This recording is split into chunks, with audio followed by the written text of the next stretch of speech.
In January 1879, 4,000 of the most feared warriors on Earth surrounded a tiny British outpost. The British soldiers inside had no reinforcements coming, no cavalry, no escape route. Many of them were sick, some were recovering from surgery, and when it was over, the 150 men standing inside that outpost had killed over 500 warriors and held their position for 12 straight hours. This is the battle that military historians call the most one-sided defensive victory in human history, and almost nobody knows it happened. Visual title card slams in, Rorke's Drift, 150 versus 4,000. First, don't make the mistake of underestimating the Zulus. These were not poorly organised tribesmen. The Zulu army was one of the most disciplined and effective fighting forces in the 19th century world. Their military system, built by the legendary King Shaka, divided warriors into regiments by age. Young men trained their entire lives for war. They were fast, coordinated, and utterly fearless. Their signature tactic, the bullhorn. A massive chest of warriors hits the enemy head-on to pin them. 2 horns sweep around both sides to encircle. By the time the enemy realizes what's happening, they're already surrounded. It had destroyed everything it had ever faced. In January 1879, the British Empire decided to invade the Zulu kingdom. Their justification was flimsy, a diplomatic dispute the British manufactured specifically to pick a fight. The British commander, Lord Chelmsford, was arrogant. He thought the Zulus would scatter at the sight of European rifles. He was about to learn the most expensive lesson of his career. On the morning of January 22nd, 1879, the main British column 1,300 soldiers was camped at a place called Isandlwana. Lord Chelmsford had taken half the force out on patrol, convinced the Zulus were retreating. They weren't. 20,000 Zulu warriors hit the camp simultaneously from multiple directions. The bullhorn formation worked perfectly. Within 2 hours, 1,300 British soldiers were dead. Less than a handful escaped.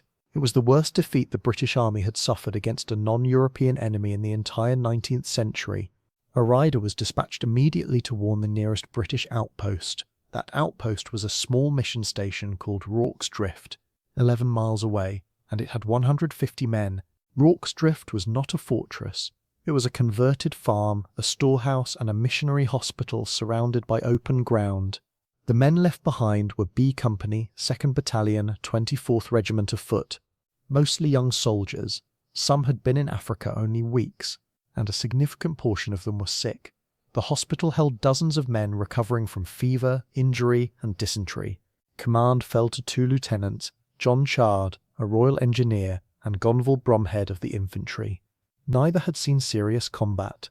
When the messenger arrived with news that 4,000 Zulus were marching toward them, the main Zulu reserve force that hadn't even fought at Steinlwana yet, their first instinct was to run, but Chard did the math. On open ground, running men would be hunted down and killed in minutes. The sick couldn't run at all. He made a decision that defied logic. They would stay, and they would fight. In the next 30 minutes, 150 men built a defensive perimeter out of biscuit boxes, mealie bags, and anything they could find. At 4:30 p.m., the Zulus appeared. Survivors described it as watching a dark wave fill the horizon. 4,000 warriors, singing, shields raised. The British opened fire at 500 yards. The Martini Henry rifle, the British standard issue, was devastating at range. But there were so few British rifles that gaps opened instantly. The Zulus weren't charging blindly. They used cover ditches, rocks, the long grass, and crawled to within yards of the perimeter under fire. The first assault hit the south wall like a wall of water. Fighting at the barricades was so close that soldiers were shooting at point-blank range, then using their rifles as clubs, then drawing bayonets. The Zulus tried to pull rifles through the gaps in the mealie bags. Men were fighting for their lives with whatever was in their hands. With the perimeter under pressure on multiple sides, the Zulus set the hospital roof on fire.